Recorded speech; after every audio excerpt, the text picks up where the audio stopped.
Yes, kasaka. Ito, pakikita ko sa inyo yung yung dinaanan ko dati na matubig. Ngayon, ganito na, mababaw na. Ayan. Litaw na yung damo eh.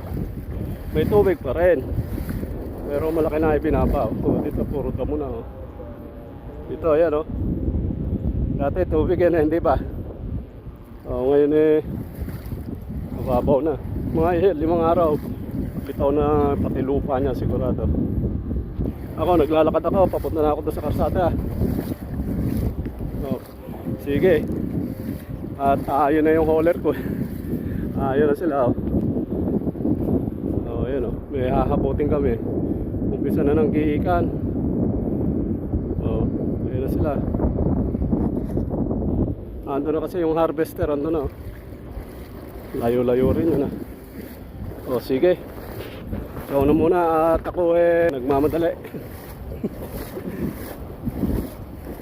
Ano ko muna yung mga tao. Tapos ihatid ko naman siya po. Sige, ciao. Ciao po. Ciao.